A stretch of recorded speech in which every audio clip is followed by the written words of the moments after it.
don't know. This coffee's getting to me, man. That is some strong coffee. I just had my first sip. That was way stronger than I expected. Man, that percolator, Puerto Rican coffee is something else. You didn't warn me about how strong the coffee was going to be. Also, you ground it, but the grounds were kind of coarse, so I was like, I didn't even know if it was going to work. But man, that just hits different. It does, doesn't it? Well, not only is the coffee strong, but our show is going nuts. Have you seen how much our show has been blowing up this week? I had no idea what was happening at first, but we've gained, we have 78 subscribers on YouTube now. Which I think we had 20, maybe like 23. It was like 23 at the beginning of the week. Yeah. And now we're up to 78. We've got over 100 Podbean followers now. Yeah, that one was at 38, and now, when I looked earlier, is now 154. And this all, I forgot that I emailed Podbean and asked, hey, can we be featured on the homepage just for a little while? And they're like, yeah, January 2020. And I was like, whatever. They're not going to. That was forever ago. Exactly. And I guess someone put us on some kind of rotation, but. Yep. So, listeners, thank you for all of your support. I mean, it's been kind of crazy to watch how many people have apparently found our show and enjoyed it.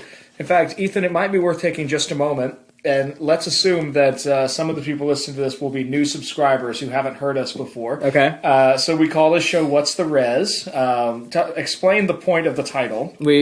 So What's the Res is referring to the resolutions in the current world of high school debate, where we pretty much just discuss the different topics that the NSDA puts out, Dogwood Speech and Debate League puts out, the Calvin Coolidge Foundation puts out. We just describe all of the different debate topics, go into some depth with a little bit of topic analysis. We bring experts onto the show for interviews, and we just talk a lot about debate strategy and talk to some pretty interesting people. So that's pretty much what What's the Res is all about. That's our show. And it doesn't necessarily just need to be for debaters too, because we've got some cool interviews. We talk about, you just did the episode about Iran a little while ago. Yeah, which ostensibly was about nuclear weapons globally, which and makes sense. Mostly being about Iran, and was then super topical because, of course, this week has been like, are we starting World War III? Is that a thing? I mean, who knows? Yeah, everyone's been really on edge lately, and TikTok and Instagram are going crazy with the memes. I don't know if you've seen any of these, but some of them are really funny. I've seen a few, but not many. I don't follow memes as well as you do. Everyone's posting all this stuff about how not to get drafted. That's a whole nother question about civic responsibility, and do you actually have a duty to your state to die if the state asks you to give your life for them? Yeah, that's a whole nother thing, though. Back to our patron saint of debate, Socrates. And if, make a premium episode. Do that. Oh, yeah. We could do a premium episode on that, which we should also mention is a whole nother arm of our podcast for all of our subscribers, because in the sales world, you have. I remember my brother telling me about one of the most important numbers was your conversion rate, where you get your conversion rate is the number of how many cold calls does it take to actually get to a single sale. Yeah. And for all of these followers on various platforms, we have 0 new subscribers to our premium stuff. So maybe somebody listening to this will be like, oh, I want to subscribe.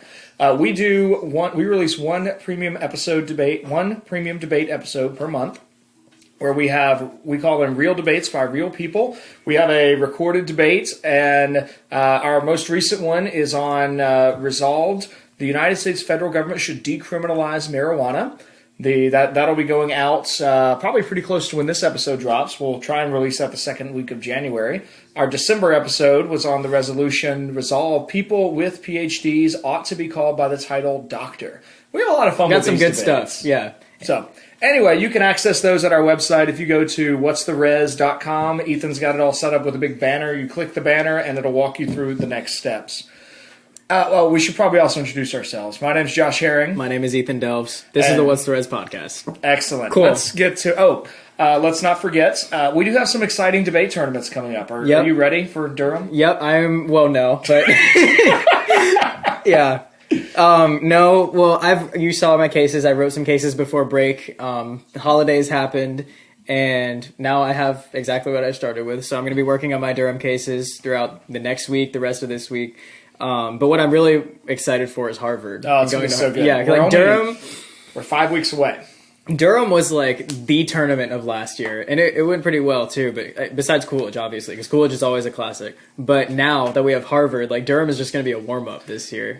I'm so excited for Durham Academy. That's always been a good tournament. It's still a 2-day tournament, right? It is, okay. So they have I think, if I remember the emails correctly, Crawford sent out word that apparently Public Forum is going to break to triple octs. Wow. And okay. I think LD is also going to break to triple octafinals, Nice. which is good news. Yeah, that is good news. So, all right. Sounds good to me. So, yeah, I'm excited. I'm going to work on my cases, see how it goes. Oh, and I should also mention that today I'm very excited that, at least as of today, January 8th, President Trump's word is de-escalation between the United States and Iran. So we're probably not going to war. You probably won't be drafted, but still. And you probably won't be drafted. That's true. I mean, I'm 31. I'd like to think I'm too old, but I'm probably not. I probably could still be drafted. I mean, I've still got like half a year left until I'm 18, so I'll just wait it out. All right. Well, Ethan, what's our current public forum resolution? Current resolution is resolved. The United States should end its economic sanctions against Venezuela. It's a fun resolution. It's good. Yeah. Yep. There's plenty. I mean, it's literally all over the internet. So there's plenty of resources, plenty of stuff to dig into, plenty of crazy arguments to make, as always. It's true, and we are, of course, doing this sort of out of order. Our normal paradigm is to do a resolution analysis episode first, and then expert interviews later. It ended up working out this time around that I had a friend who helped me connect with a Venezuelan lawyer living in D.C. Her name's Analicia Vaamonde-Stolz. She definitely knows a lot more about this topic than we do. She does, and that's a couple episodes back, listeners. If you want to check that out and haven't already, that's you can find that on all of our platforms. But her interview was really helpful, and then I discovered I have a friend I met through a couple writing projects, Darin Liskey. Tom had lived in Venezuela for a few years, and then he gave us kind of a different perspective. Analicia had kind of a high-level governmental lawyer perspective. Tom's interview tended to focus more on here's how this actually affects the people and how the internal corruption of Venezuela is also a huge complicating factor. So it's great to have those two angles too. So this is really going to be more of an overview episode discussing the main arguments. I'm going to be digging into Reddit because you guys have been posting some good stuff. But I would definitely point to those interviews for a more in-depth analysis for this one. Well, that being said, any initial kind of gut reactions, initial thoughts on this resolution, Ethan? Yeah, my first question is how extensive are the sanctions, which a ton of people have been talking about, because it seems like most of the sanctions that the U.S. has, and first of all, it's not just the U.S., like tons of Europe has sanctions on Venezuela as well. And the main question seems to be how extensive are the sanctions, because we seem to have sanctions on some individual elites in Maduro's cabinet, I guess you could call it. Mm-hmm. But it doesn't seem like the sanctions are entirely effective, because it's not like Cuba where we sanctioned the entire nation, right? Or there's this complete embargo, but it's different. It seems to be more selective. So then that puts into question the integrity of the sanctions and how effective they actually are. Which, of course, ties to the purpose of the sanction. Because if the goal was to just cripple the Venezuelan economy and destroy it, I would agree with you that it's not very effective. But if the goal was to target high-level individuals and remove their ability to work in the economy, then that kind of specific targeted sanction could be very effective. It reminds me of one of my favorite lines from the Gospels, where Jesus says, "Where your treasure is, there your heart will be also." So if you take somebody's treasure away, man, that's going to hit them where it hurts. I was just reading Calvin Coolidge's autobiography, and he quoted something very similar to that. So it's funny that just lined up that way. That's fantastic. Well, I know about the sanctions, there are, you mentioned individual sanctions. There is, of course, also an oil embargo that the United States has passed against Venezuelan oil. So President Trump has taken an existent package of sanctions and expanded that to really hit Venezuela's chief export, because they have the largest oil reserves on the planet, and the United States is not purchasing from them. So I'm assuming that the oil embargo would fit under the general title of sanctions. Exactly. That's part of the sanction that we're talking about, because the Venezuelan economy is, on one hand, it's really interesting, and it's tragic at the same time, because they have so many natural resources, the largest oil and largest gold reserves in the world. And yet, over the last 20 years of socialist rule, first by Hugo Chavez and now by Chavez's heir, Maduro, what you have is an economy that has really consumed its own resources from within. That's such a sad thing to see, too, though, as a nation with so many resources, and it's just all going to waste. Like, that's terrible. Right. So, yeah. So for the Venezuelan economy as a whole, their welfare has been tied to the international price of oil. So that's... attacking the export of oil does also hit their economy as a whole. I'm reading this thing right now. This is by u-debatedude123 on Reddit. I'm going to give credit to all of these people because this is not my stuff. And he cited this from somewhere. We get to ask at some point where he got it from. But he said that the GDP in Venezuela has contracted by more than 15% every year since 2016. So we're seeing a rapid reduction. We've seen for a while at least in Venezuela. It's still really recent, but it's consistent. That fits with the data that the Brookings Institute came out with, where they talked about Venezuela's economy has contracted by 65% over the last 5 years or so. So we're probably talking about the same data in two different ways there. Now, one other bit of context before we get into affirmative and negative argument suggestions, and you go more deep diving into Reddit. Yeah. Are you familiar with the relationship between Maduro and a guy named Guaido? No, I'm not. Okay. Let me do a brief bit of context then, and then give me your thoughts on this. All right. So, as I understand the story, you have Hugo Chavez was the beloved nationalist leader elected to be the president of Venezuela, and under his rule, he nationalized a lot of key industries. So by the time he dies, Venezuela is functionally a socialist country. Unlike a lot of other socialist countries, they have a huge export that's bringing in tons of money. So the normal process of socialism is consumptive. It's not very good at producing. So the economy consumes itself. Well, Chavez dies, and when he dies, he names Maduro as the guy that he wants to be his heir. Now, Chavez was, and to many people still is, a beloved leader of the country. And so Maduro, getting his blessing, sort of ensured that he would be the heir apparent, and so on. Maduro runs and is elected, and he then, when a re-election comes around, Maduro begins playing electoral shenanigans. And he proclaims himself some equivalent of president for life, something to that effect. When a new election is up, he proclaims himself to have won. However, this is where where Guaido comes in. Guaido is the president, or he's the head of their parliamentary association, their representative body, which I think is also called a Congress, but it's their group. And Maduro is in power after the election, but is no longer duly elected. So based on the Venezuelan constitution, the authority to be president would devolve on the head of the Congress, which is Guaido. So that brings us to the present moment where you have two different men, Maduro and Guaido, claiming to be president of Venezuela. Maduro has the backing of a lot of the military. Guaido has the backing of a lot of Venezuelans who are very unhappy with how bad the economy is under Maduro. And the United States has also gone on the record as affirming the Guaido presidency. Now, at the same time, what you then have, since Maduro controls the military, he is the de facto ruler, but you have this ongoing struggle, and the United States is attempting to influence Venezuelan politics without actually intervening militarily, which is where the sanctions come in as a way to try and push Venezuela towards Guaido without committing American lives and resources. This kind of harkens back to that Coolidge resolution with unilateral free trade that we had, where everyone on NEG was like, but wait, we can't give up sanctions, because it's not like we're doing nothing, but it's also not like we're invading this place. So it's it seems like the happy medium for a lot of people, or at least in that debate. In the case of unilateral free trade, it did. I think you're absolutely right, because the sanction is a way of recognizing that economics is not just about the bottom line of dollars and cents and balance of trade, economics also becomes a way to influence policy. Exactly. So it probably is appropriate now to point out that the purpose of these sanctions is to put pressure on Maduro so that he'll back down, and hopefully we can get Guaido into office, or at least have some sort of alternative. Though before we go too far down that road, I do think it's important to point out that we are dealing with two shades of the same type of politician.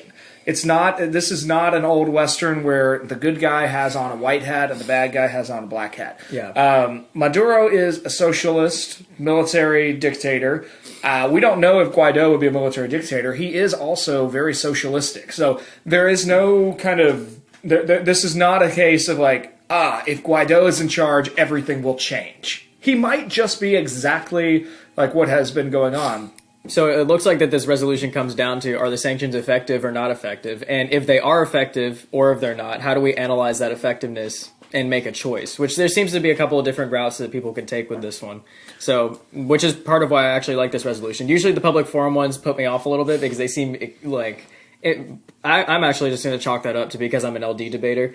But this one's great. I think this one's awesome. Like, it's a good resolution, good ground on both sides. Yeah, I think so. Get into a couple arguments now? I think so. All right, you kick it off. Go for it. So I'll shell out 3 arguments that I see here on AF, and then I'll toss it your way. All right. So if I was arguing affirmative and contending that the United States should stop using these sanctions, the first thing I would want to do is probably begin with looking at the fact that sanctions are ineffective. That they have not actually caused the governmental political change that the United States government is going for. I might look at one place I might go to begin sourcing that is game theory and looking at the idea of a rational actor. Because if the goal here is to use sanctions in order to get Maduro to step down and willingly, peacefully transfer power, that's assuming that Maduro is a rational actor who will do what is in the obvious best interest of the country. And so far, there's nothing of his rule that has shown that he acts that way. So this really means that sanctions are ineffective. Secondly, a quick Googling earlier turned up several articles that are looking at the difficulty of Venezuelans getting basic medical supplies into the country because of trade sanctions. Now, there is some disagreement about this. I know Analicia Vaamonde-Stolz said this really is not how it goes, but there are several articles from various reputable sources that disagreed with her.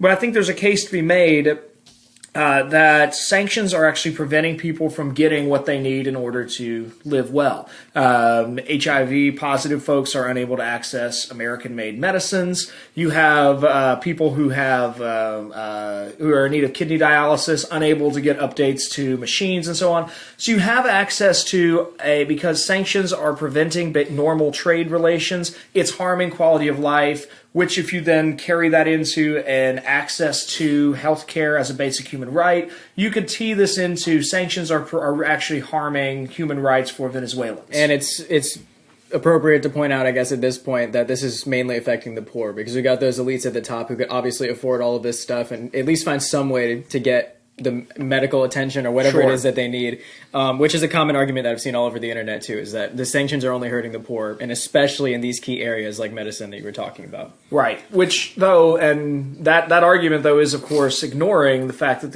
a lot of these sanctions are specifically targeting the assets that Maduro's cabinet members have in the United States. So we have the general trade issue sanctions, but we also have specific sanctions that are trying to really target those. We'll get into those here in a moment. We also know that China and Russia back Venezuela. So this also raises a question. If they back Venezuela, then why are all these people suffering so much? If they could easily get these supplies from China and Russia, which it seems like they can't, and that the U.S. would better be able to provide these things, but so that the backing may not be as strong there, I guess you could say? Or I'm just wondering, if you have two major powers backing you, how could you be in such a bad spot? It could be, but I don't know the nature of that support. And yeah, exactly. That's that got a little muddled down when I started thinking about it. So I guess I'm sure someone out there listening to this has done plenty of research on that, could answer that question for us. So if you do have an answer for us, be sure to email us at whatstherez@gmail.com because I have no idea, but which is why we're just going over the basics. Right. Two other argument suggestions I've got. on this. Pro could certainly argue that sanctions are ineffective. The current government has proven to be harmful to South America in general and their own people, and it's actually in the Venezuelan people's best interest for the United States military to invade and set up some sort of military dictatorship for a time until Venezuelan rule can be restored in a way that allows Venezuelans to flourish within their own economy. So, now, just fair warning, that argument's going to be a hard sell. I don't see that one succeeding, but I know you told me there's been a lot of people on Reddit talking about how difficult the pro side is here. Yeah, and that's, again, just going back to the effectiveness of sanctions, because the sanctions really don't look like they're working, so the best ground on neg almost seems like we just need to stop doing something that isn't working, but for affirmative, we're struggling to find places where the sanctions are effective so that we can actually justify keeping them. Right. Now, the last argument is a rather libertarian argument. And so, again, we're considering we have these sanctions that don't seem to have produced much change over a couple of years. A libertarian version of this argument would basically ask the question, why on earth does the United States federal government care about what the Venezuelan country is doing to itself? Which I suppose would be the easiest case to make because it's a little more generic and you could apply it to a ton of other resolutions. And I'm sure there's 50 of these pre-made online already. But it just seems like a typical isolation, we're not going to deal with this kind of leave it alone case. And then you can just plug in this one little Venezuela card to make it nice and catered to the resolution. I'm sure that's probably the case. And it would certainly...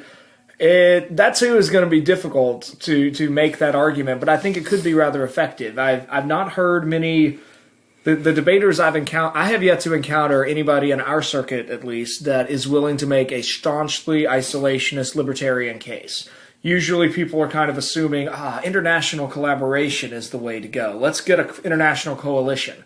Yeah, but we're not collaborating; we're interfering. That's true. I'm trying. I'll give it a shot. Okay. But I'm not debating this resolution, so if anyone out there is going to give it a shot, let us know, because that would be really cool. Right. But the affirmative seems to be jumping around to a ton of alternatives that would be better than sanctions, but as it currently... hang on. Yeah, so these are just basically all the alternatives that we could have to sanctions, and we're either looking at military invasion or not caring. Basically, yeah, I think so. So it's either military invasion, we don't care, or they do work, so we should keep them.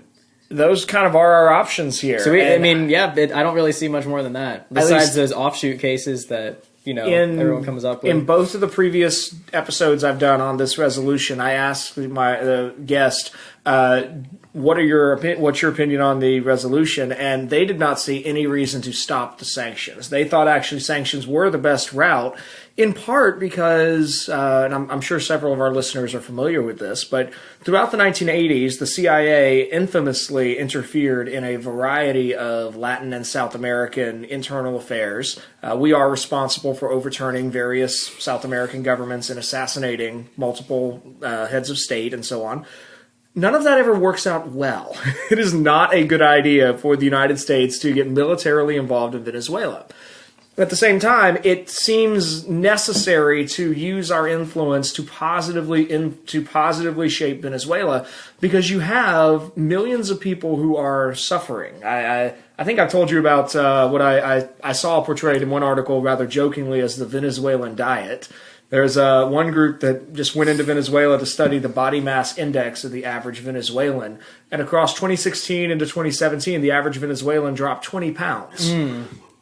Wow. Now, some people can drop 20 pounds and it'd be no problem. When that's your national average, that is a huge problem. And it's not because they're voluntarily going to the gym a lot. There's literally not enough food being produced in the country. So you have an enormous human rights crisis that is ongoing. You also have between 4 and 5 million Venezuelans have fled from Venezuela to go live all over the world, and they're desperately wishing for something positive to happen with their homeland. It seems like negative is just going to be advocating we need to remove the sanctions. Here's 20 ways they don't work. And then the affirmative's main question is, well, what else are we going to do? Like, what's the better option here? And I'm reading this other Reddit post. It's by u-easy_lemon_squeezy. That's a cool username. I'm dying about these names, Ethan. Okay.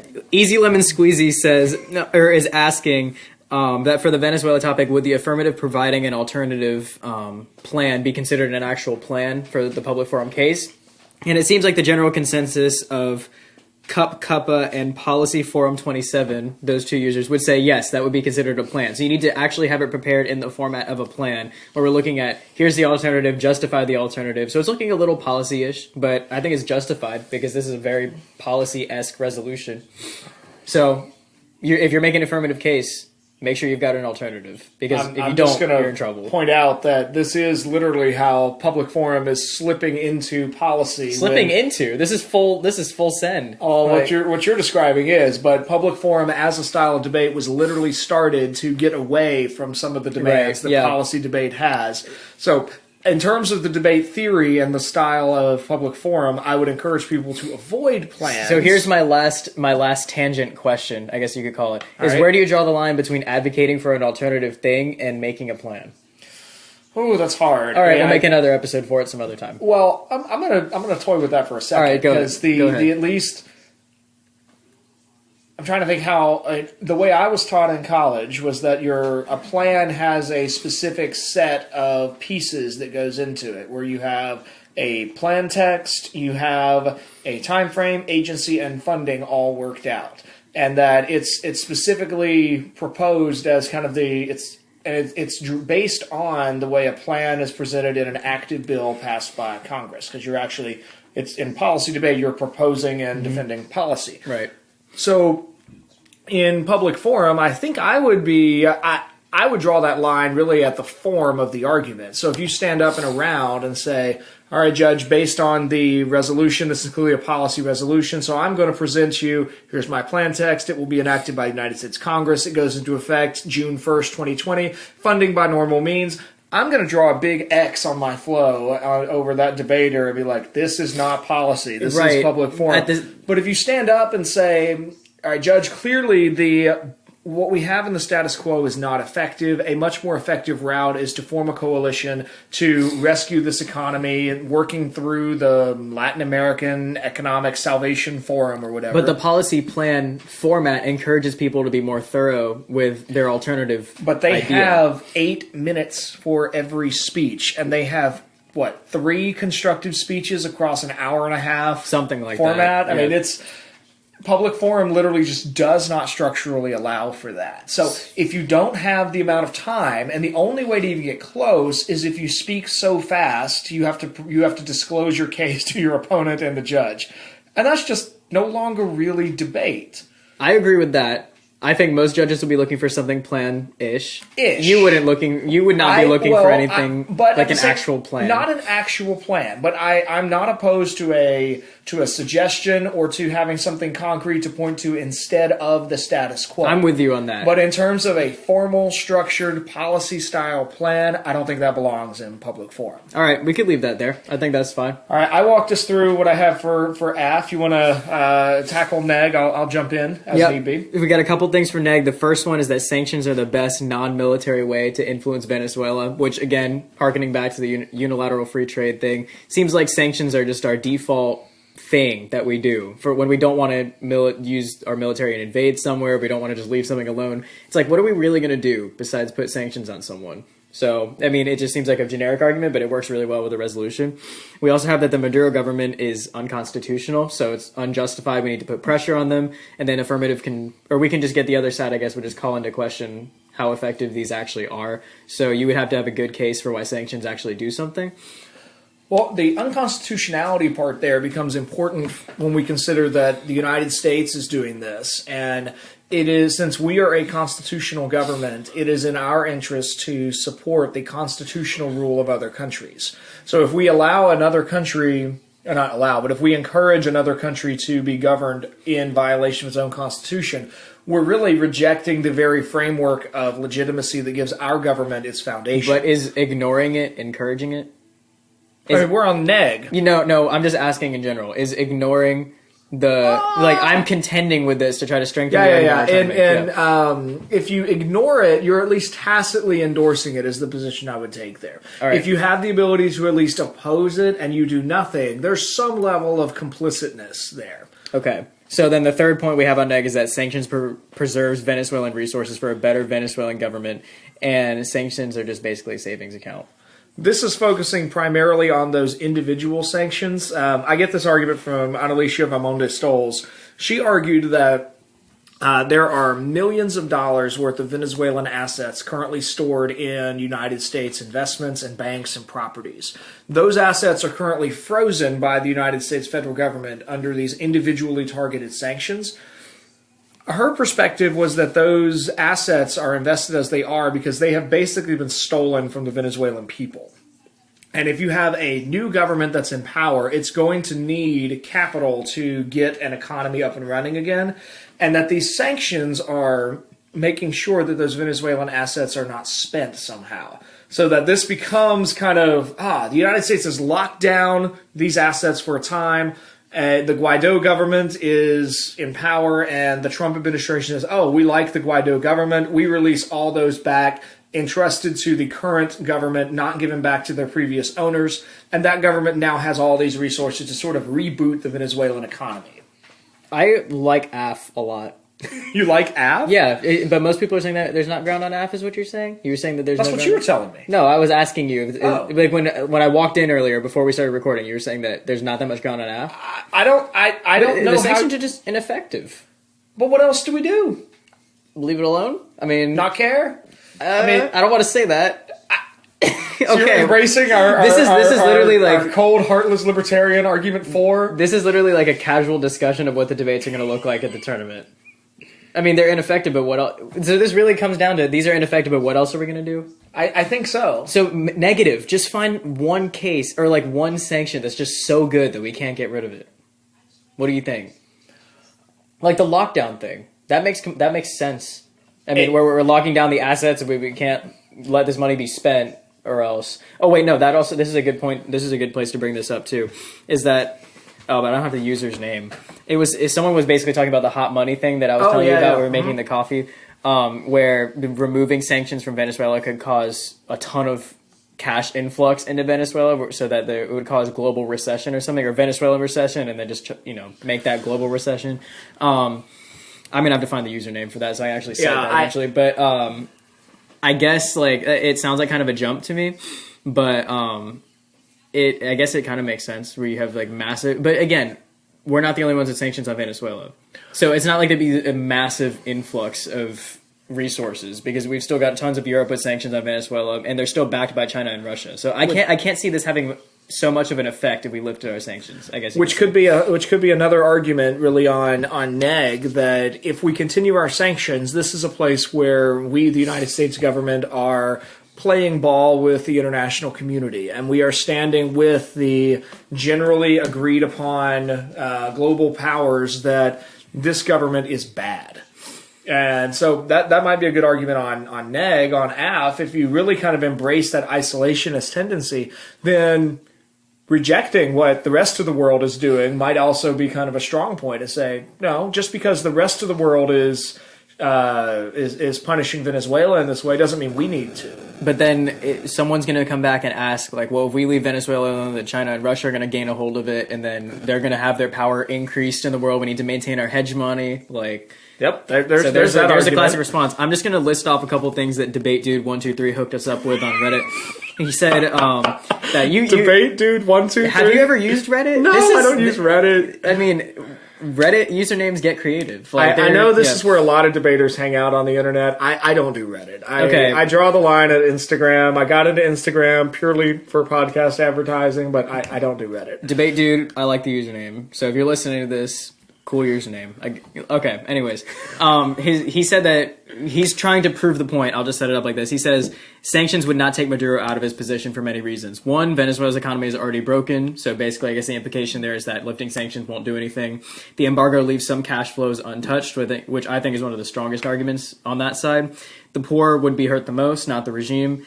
China and Russia still support Venezuela, and then the last thing is it just says "Remember Cuba?" ? And it has a small explanation like, well, they didn't do much with Cuba, so why are we relying? If they didn't do much in totality with total application with Cuba, how are we relying on individualized and specific sanctions to work in Venezuela? Well, it's not true that they did nothing for Cuba. Yeah. I mean, they did. It did harm the Cuban economy, but the Cuban economy, the Castro brothers have done more damage to Cuba's economy than the United States has ever done. Yeah. I mean, and I think the same is true with Venezuela. They have harmed themselves. I don't really know which side it fits under, but I think there could be a good argument. That's the sanctions are ineffective part. Right. So that's affirmative tearing down the sanctions before they provide their alternative. Those 5 points would fit under the first, I guess you could say half of the affirmative case. Where like, we're deconstructing sanctions, so like here's why they're not working, and here's what we need to do instead, which is not provided under that post, which is fine, because those were great reasons why sanctions may not be viable.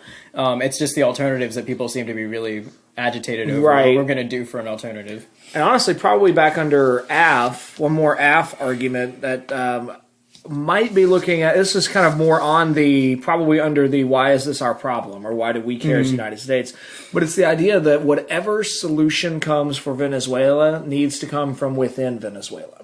The United States applying external pressure is not going to be able to effectively solve Venezuela's problems long term. I guess, but then you saw how Chavez did and Maduro's doing now. Like, that's not our doing. That's them choosing their leaders. And those leaders, I guess you could say, coming to power would be a better way of putting that. I mean, gaining control of the military and the Congress or cabinet, whatever you want to call it. So would leaving them alone really solve the problem?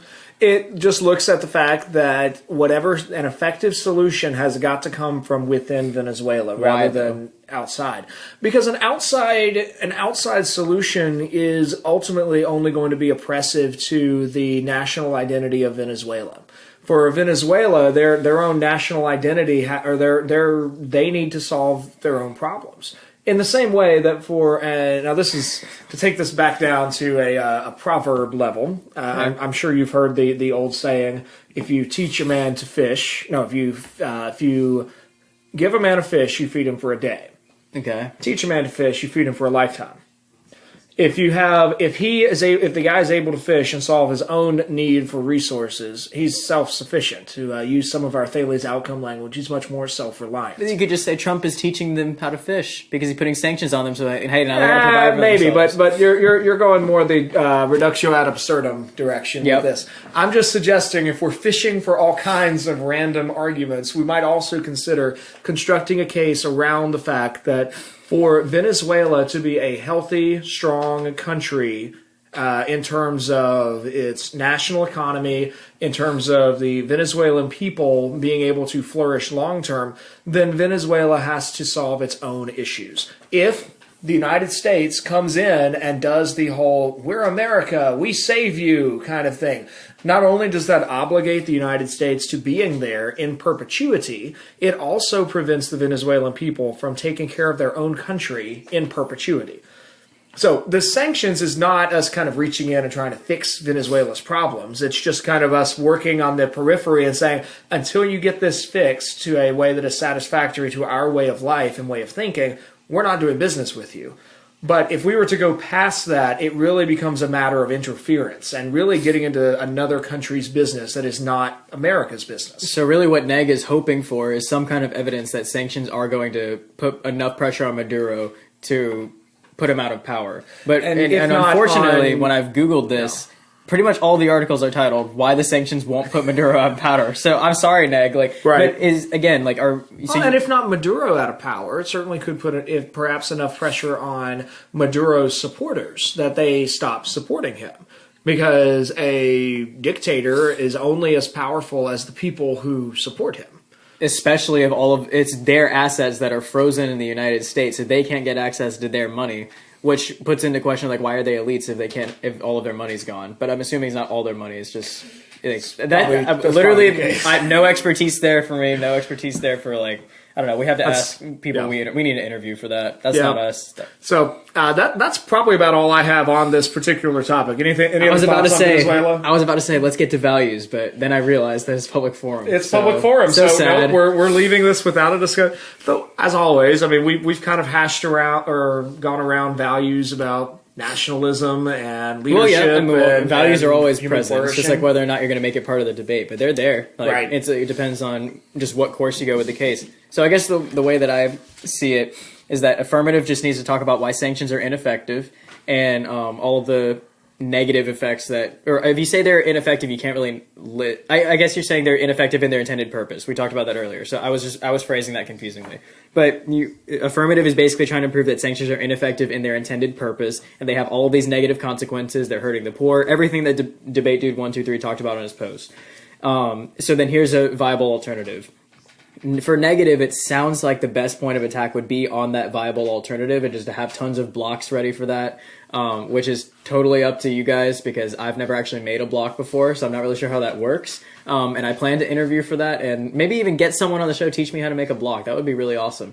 But so if anyone wants to do that, what'stheres@gmail.com. That would be really cool. But negative's main point of attack, at least where I would go on neg, would be straight to that counter plan, or that plan that the affirmative proposed, and that would be an interesting point of attack. But as far as negative's constructive speech goes, it seems like the best way to go is just saying the sanctions might put a little bit of pressure because all of these assets are frozen. So that argument I thought was pretty good after you explained it a little bit more, because I wasn't really sure what it meant at first. And that there's enough pressure there to make him lose some support, and we really have no alternative to sanctions. And because military invasion would be bad, all of your alternatives are so bad, so we just got to pick the lesser of millions of evils. Several evils, yeah. All right, so what's your final analysis on this? I think you really hit the high points. I would really probably just look at this as the heart of this debate.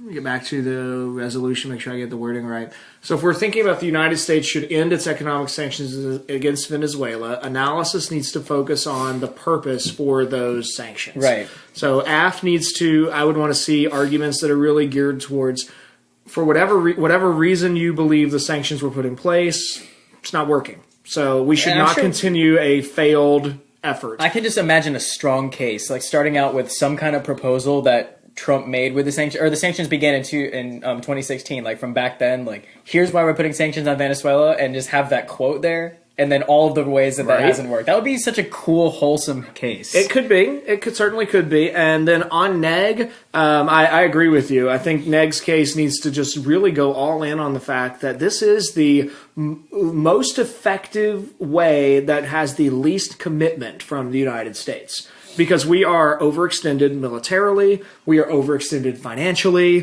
Things are good in the American economy right now, but we do not have the resources to get involved in a war in South America. Nor should we get involved in a war on any kind of moral level, but we certainly don't have the resources to pay for a lengthy exploration and conquering of of Venezuela to somehow do it for either oil revenues or the good of humanity or something like that. So we need a way that lets us handle the fact that we are indicating economic disagreement with Maduro without any real commitment. And that's exactly what the sanctions let us do. Ladies and gentlemen, we hope that this episode is helpful to you. I know, Ethan, you said we had a couple of people asking for an analysis episode on this. Yeah, someone commented on I think it was the LD one or something, that they were looking for the PF res analysis. So I'm glad that you guys are enjoying the content and that find it useful and helpful. Yeah. So we certainly appreciate hearing from folks. I know it's been almost a year. We're coming up on February 2nd. Will be our show's first anniversary. Can you believe it? We're going to hit 10,000 plays before that first year is up. It's going to be great. I'm so excited. This has been a great journey so far. If I'm counting correctly, this is episode 99. So our episode for the February public forum tournament or public forum resolution should be episode 100. Unless we do UBI today. Oh, that's true. No, that would be it. That'd be the That's the one? Right. Oh, yeah, because it is UBI. All right, cool. So, anyway, ladies and gentlemen, we appreciate you being willing to go with us on this particular journey. We really didn't know what we were doing the first time we made an episode. But episode 0? We've learned so much about this. And we'd love to hear from you. So if you want to get in touch with us, let us know what kind of arguments you're running, or if any of our suggestions were helpful, or if they were not helpful, we'd also love to hear that as well. Ethan, what are some of the ways people can get in touch with us? If you want to get in touch with us, we're more active on Reddit than we were before, and you can find us on Reddit, Instagram, and Twitter at what'stheres_. You can also email us at what'stheres@gmail.com, as I've plugged multiple times in this episode. And our website is www.what'stheres.com, which has all of our social socials. All of our episodes are uploaded there. You can find everything there as well. So yeah, get in contact with us. We'd love to hear from you. Excited to hear feedback, get into debates, angry email chains, whatever you got for us, we're ready for. And until next time, work hard, speak well, and seek the truth.